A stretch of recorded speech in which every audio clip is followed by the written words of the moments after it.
సోమరి జింక కథ. ఒకప్పుడు ఒక పెద్ద అడవిలో పచ్చికలు, పొదలు, చెట్లు నిండుగా ఉండేవి. ఆ అడవిలో అనేక జంతువులు సంతోషంగా జీవించేవి. వాటిలో ఒక జింక చాలా ప్రత్యేకం, అది అందమైనది, వేగంగా పరిగెడుతుంది. కాని ఒక చిన్న లోపం ఉంది. అది చాలా సోమరి. ఆ జింక పేరు చందు.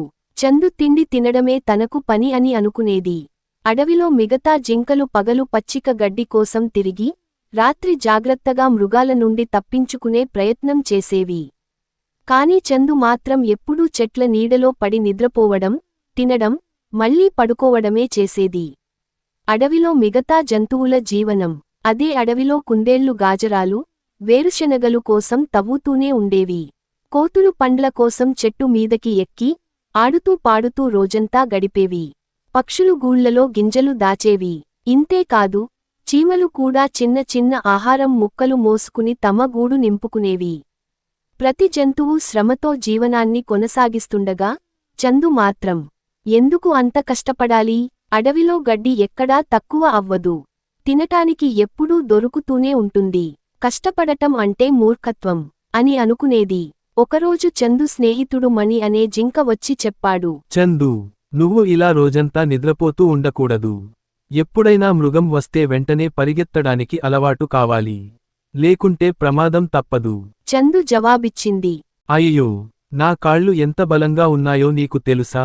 నేను ఇక్కడ పడి నిద్రపోయినా, పులి లేదా చిరుత వస్తే ఒక్కసారిగా లేచి పరిగెత్తిపోతాను. నాకు కష్టం అవసరం లేదు. మణి తల ఊపి వెళ్ళిపోయింది. ఆహారం విషయంలో కూడా సోమరితనం. మిగతా జింకలు కొంచెం దూరంగా పచ్చిక గడ్డి ఎక్కువగా ఉండే ప్రదేశాలకు వెళ్లి తినేవి. కాని చందు కదలడానికి కూడా ఇష్టపడేది కాదు.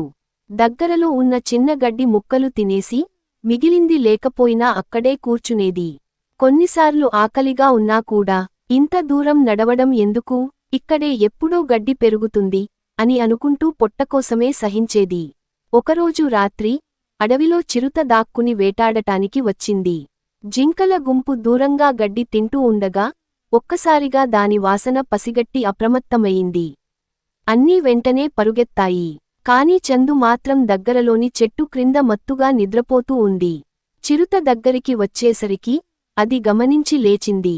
కాని అప్పటివరకు శరీరం అలసిపోయి ఉండటంతో వేగంగా పరిగెత్తలేకపోయింది. అదృష్టవశాత్తు, అక్కడ దగ్గరలోనే వేటగాళ్ల బుగ్గిళ్లు వినిపించడంతో చిరుత భయపడి వెనక్కి వెళ్ళిపోయింది. ఆ రోజు చందు ప్రాణాలు తప్పించుకుంది. తరువాత రోజు, అడవిలోని అన్ని జంతువులు చందును మందలించాయి అని అన్నాయి. కాని చందు మళ్లీ అదే జవాబు చెప్పింది. అదృష్టం కాపాడింది. కాని ఎప్పటికీ అదృష్టం ఉండదు. జీవితం అంటే కష్టపడటం, జాగ్రత్తగా ఉండటం. నిద్రపోతూ, తినడమే చేస్తూ ఉంటే చివరికి బలహీనపడిపోతావు. మళ్లీ కొన్ని వారాలు గడిచాయి. చందు అలానే నిద్రలో రోజులు గడిపింది. దూరం వెళ్లి మంచి ఆహారం తినకపోవడంతో అది బలహీనమైంది. కాళ్లు ముందంత వేగంగా పరిగెత్తలేకపోయాయి. ఒకసారి పులి దాడి చేసింది.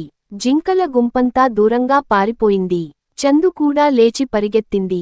కాని ఈసారి కాళ్లు బలహీనంగా ఉండటంతో ఎక్కువ దూరం పరుగెత్తలేకపోయింది. పులి దగ్గరికి వచ్చేసరికి అది ప్రాణం కోసం అల్లాడింది. అప్పుడే మణి జింక తన స్నేహితుడిని కాపాడటానికి అకస్మాత్తుగా పులి దృష్టిని మరల్చి, దానిని వేరే దిశలోకి లాక్కెళ్ళింది. చందు మాత్రం చెట్టు పొదల్లో దాక్కొని ప్రాణాలు కాపాడుకుంది. ఆ రోజు చందు గుండెల్లో భయం పుట్టింది. తన అలసత్వం వల్లే తన ప్రాణం 2 సార్లు ప్రమాదంలో పడిందని తెలుసుకుంది. మణి లాంటి స్నేహితుడి సహాయం లేకపోతే, అప్పటికే తన జీవితం అంతమైపోయేదని గ్రహించింది. ఆ రోజు నుండి చందు మెల్లగా మారింది. ప్రతి ఉదయం గడ్డి కోసం గుంపుతో కలిసి వెళ్లేది. పరిగెత్తడానికి ప్రతిరోజూ అలవాటు చేసుకుంది. శ్రమించకుండా తిండి దొరకదని అర్థం చేసుకుంది. కొన్ని రోజుల్లోనే అది మళ్లీ బలంగా మారింది. అడవిలో మిగతా జంతువులు సంతోషించాయి. జీవితం అంటే కష్టపడితేనే రక్షణ ఉంటుంది. అదృష్టం ఎప్పుడూ కాపాడదు. సోమరితనం మనల్ని నాశనం చేస్తుంది. ఈ కథ నుండి మనం నేర్చుకోవాల్సింది ఏంటంటే సోమరితనం పనికి రాదు, కష్టపడాలి. మీకు ఈ కథ నచ్చినట్లయితే లైక్ కొట్టి సబ్స్క్రైబ్ చేసుకోండి. మరిన్ని కథలతో మీ ముందు ఉంటాం. ఖచ్చితంగా 4 ఆవుల కథ అనేది చిన్నారులకు బోధనాత్మకంగా చెప్పే కథ. ఇది ఐక్యత, సహకారం, మరియు మేధస్సు గురించి మానవ జీవనానిక గురించి బోధిస్తుంది. 4 ఆవుల కథ. ఒకప్పుడు ఒక అడవిలో 4 ఆవులు ఉండేవి. అవి అన్నీ మంచి స్నేహితులు.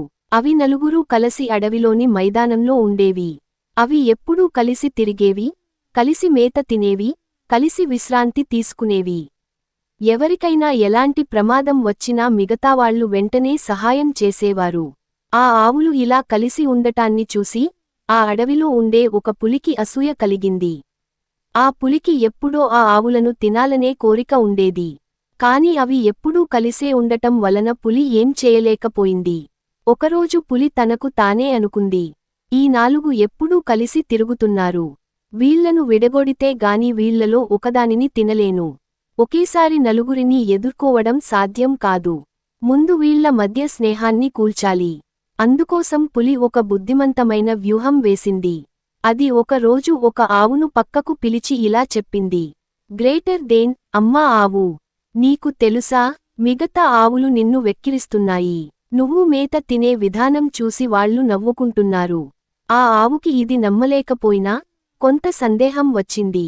అదే సమయంలో పులి మిగతా ఆవుల దగ్గరికి వెళ్లి మరోదానిపై తప్పుడు మాటలు చెప్పింది. ఇలా చేస్తూ పులి ఒక్కొక్కరిని పక్కకి తీసుకొని మిగతా ఆవుల మీద అపోహలు కలిగించింది. కొద్ది రోజుల తర్వాత ఆ 4 ఆవుల మధ్య స్నేహం తగ్గిపోసాగింది. ఎవ్వరూ ఎవ్వరితోనూ మాట్లాడకుండా ఒక్కొక్కరు ఒక్కొక్క దారిలో తిరగసాగారు. మేత కూడా ఒక్కొక్కరు ఒంటరిగా వెళ్లి తినసాగారు. ఇప్పుడు పులికి అనుకున్న అవకాశం వచ్చింది. ఒక రోజు ఒక ఆవు ఒంటరిగా మేత తింటుంటే పులి దాని మీద దాడి చేసి తినేసింది. మిగతా ఆవులకు తెలిసేలోపే అది మరణించిపోయింది. తర్వాతి రోజున ఇంకో ఆవును తినేసింది. అదే విధంగా మూడవదానిని కూడా తినేసింది. చివరికి 4వ ఆవు ఒంటరిగా మిగిలింది. అది ఆఖరికి పులి దాడికి గురైంది. మరణించే ముందు ఆ ఆవు తలపోసుకుంటూ ఇలా అనుకుంది, గ్రేటర్ దేన్, ఇంతటి దురవస్థకు కారణం మనం ఐక్యత కోల్పోయినందువల్లే. మనం కలసి ఉంటే పులి మనల్ని ఎదిరించలేకపోయేది. ఇప్పుడు అందరం విడివిడిగా ఉండటంతో మన బలహీనత కనిపించి మనల్ని ఒక్కొక్కరిగా తినేసింది. ఈ కథ మనకు అందించే పాఠం చాలా స్పష్టమైనది, ఐక్యతలో బలం ఉంది. మనం కలిసి ఉండగలిగితే ఎంత పెద్ద శక్తికైనా ఎదురొద్దగలము. కాని మన మధ్య కలహాలు వస్తే మన శత్రువు మనపై విజయం సాధిస్తాడు. కథ నుంచి నేర్చుకోవాల్సిన పాఠాలు: 1. ఐక్యత బలాన్ని ఇస్తుంది. 4 ఆవులు కలిసే ఉన్నప్పుడు పులి వాటిని తినలేకపోయింది. 2. అనేక సందర్భాలలో శత్రువులు మనల్ని విడగొట్టే ప్రయత్నం చేస్తారు. ఆ శత్రువు మాటలను నమ్మడం మన మనబంధాలను క్షీణించేస్తుంది. 3. ఆప్సోపాలు లేకుండా అపోహలపై నమ్మకాన్ని పెంచుకోవడం చాలా ప్రమాదకరం. 4. ఒక్కొక్కరిని వేరు చేసి బలహీనులను లక్ష్యంగా చేసుకోవడం అనేది శత్రువు యొక్క వ్యూహం కావచ్చు. 5. ఒక సమస్య వచ్చినప్పుడు మాట్లాడుకుని పరిష్కరించుకోవడం మంచిది, అపోహలు పెంచుకోవడం కాదు. ఈ కథను చిన్నారులకు, పాఠశాలలో విద్యార్థులకు, లేదా ఏ వయస్సు వారికైనా చెబితే మంచి మానవీయ విలువలను నేర్చుకోవడానికి ఉపయోగపడుతుంది.